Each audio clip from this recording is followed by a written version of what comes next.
Personal terms of Pierre-Emerick Aubameyang to Chelsea Football Club have been agreed upon. The salary, the squad status, bonuses, and of course the shirt number, these things that matter to football players, has been agreed to by Aubameyang.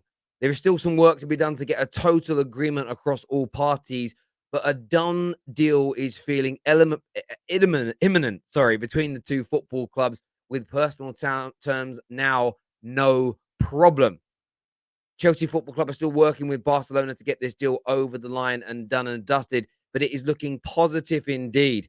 I want your thoughts and I want your feelings on this. Make sure you're smashing the like and the share buttons. Let's go.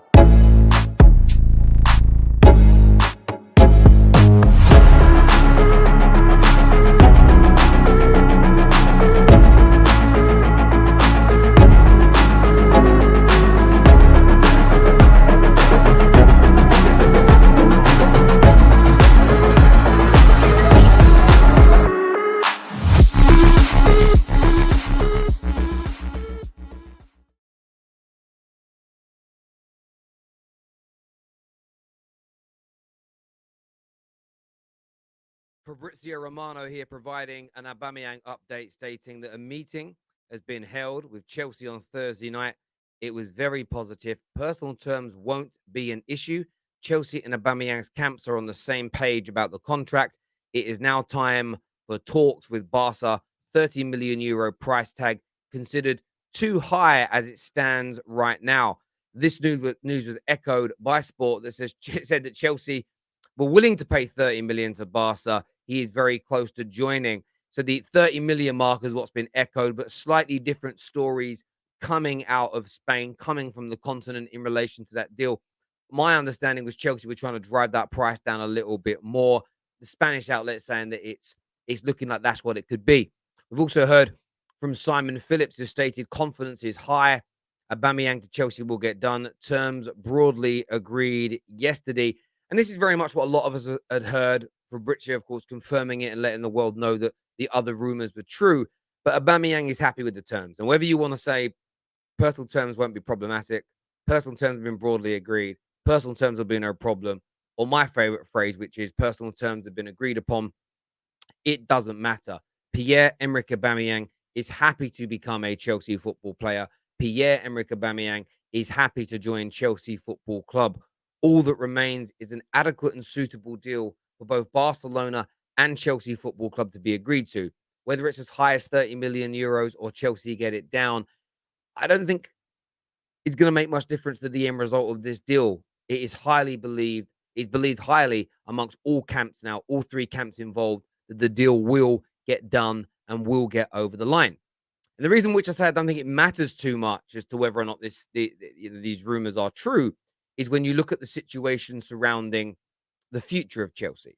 And what was stated yesterday by Mike McGrath via the Telegraph was that Chelsea want to push ahead with Aubameyang as a stopgap signing, essentially, before next summer, with Nkunku and Leao admired at Stamford Bridge. And this is why when I see rivals getting all up in Chelsea's grill, this is when I see rivals acting as if, oh, you're signing a 30-plus-year-old, where's the longevity, blah, blah, blah.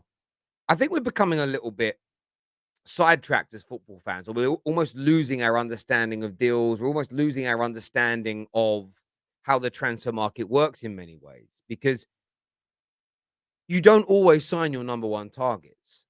Now, there's panic buying if you were Chelsea and dropping 55, 60 million pound on an alternative striker to one of your main targets. So, for instance, last year, Man City wanted to buy Harry Kane. They missed out. They waited this year and got Haaland. That makes sense. They already had Gabriel Jesus. They weren't in a desperate need for one, as winning the Premier League demonstrated. But a panic buyer would have been going out and spending 100 million pounds on Lukaku instead of waiting for your main target to become available. City changed direction and went for Haaland. They didn't go back in for Harry Kane.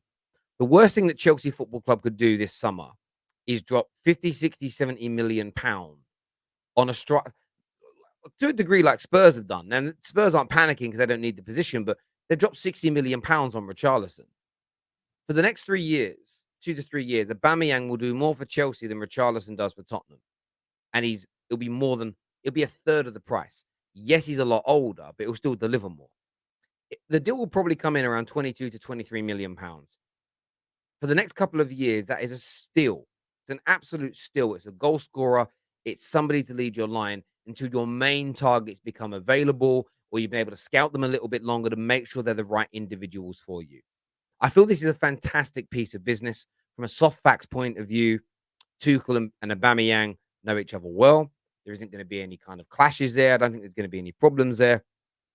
This is the player that will come into Chelsea, and I think this could be dangerous for everybody else in this top four race. Not only what he does against a lot of the teams in the Premier League, but I think there's going to be the bit between his teeth. I think there's going to be an element here from Pierre where he's thinking, Arsenal didn't think I had it anymore. The Premier League didn't think I had it anymore. The Premier League thought that I was past it, that I was no longer the player that I am. I'm going to come back with a vengeance. I'm going to come back and show everybody in England that they were wrong to write me off. I'm going to prove everybody that said Arsenal were wrong to get rid of me instead of playing me in my preferred position. They were right to say that. There is going to be a bounce from this guy at Chelsea. So it's a brilliant piece of business for the money. There is the bit between the players' teeth to want to come and prove a point. There's also the element of him and Thomas Tuchel, their relationship, how they think and feel about one another. Barcelona, I think they'd probably like to keep him to a degree, but they've got to raise some money still. Not all of their new signings have been registered as of yet. The De Jong saga is seemingly continuing on. There doesn't seem to be an end result to that situation right now. So, look, I look at it very much from the angle and the point of view of um, this is going to suit all parties, and I think Chelsea are going to have an absolute destroyer on their hands, a deadly goal scorer for a year or two until those replacements come in, and that is what Chelsea need. Nobody has created more chances in the Premier League since Thomas Tuchel arrived. Nobody's had more shots on goal than Thomas Tuchel's Chelsea team since Thomas Tuchel arrived. The problem that you've got is the conversion rate and the volume of goals that have been scored by Chelsea rank very low. I think the conversion rate is like the 13th, like 13th out of 20 in the Premier League during that time.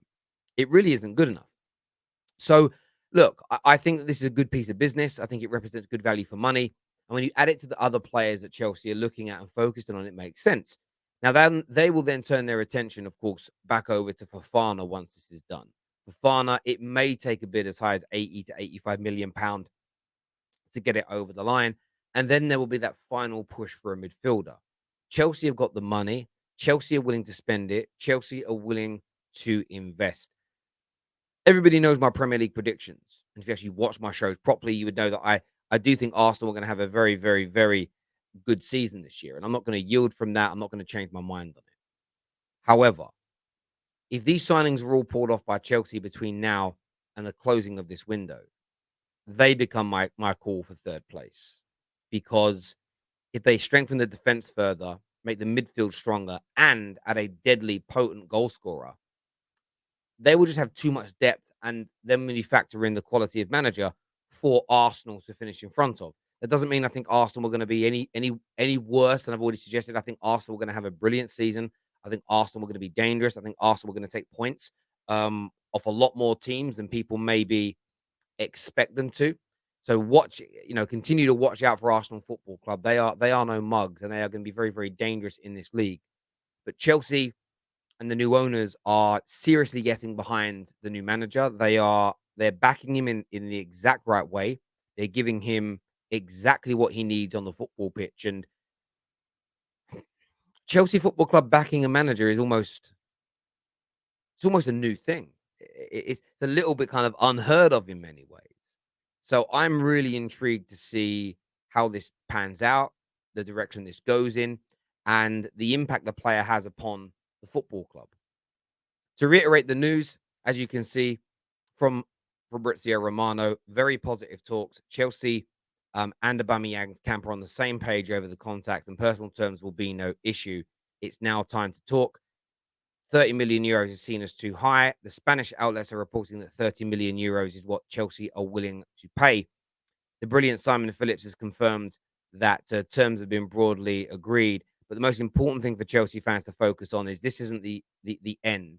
They will look to add more to this attacking line next summer, but are waiting for the availability of some of Thomas Tuchel and Chelsea's main targets. I'll round off by saying this. Chelsea are one of the clubs that scare me this year as a rival fan. Chelsea are one of the clubs that have started the season so much better than anybody expected. Very unlucky to drop points against Tottenham, and I'm sure they'll be back to winning ways this weekend, keeping up with the likes of Manchester City and anybody else you consider to be in a title race. These deals were absolutely necessary. They started the summer off slowly because of the takeover. But anybody that thought Chelsea Football Club were done, anybody that thought Chelsea Football Club were finished, anybody that wrote them off, I'm not even going to say they were deluded. They weren't. They were deluding themselves. They were lying to themselves because Chelsea, it's not even a case of Chelsea are back. Chelsea had never gone anywhere. Hit that like and that share button, people. Make sure you're subscribing to the Football Terrace. Turn on the bell notification button before you leave as well. Take care. Goodbye. God bless.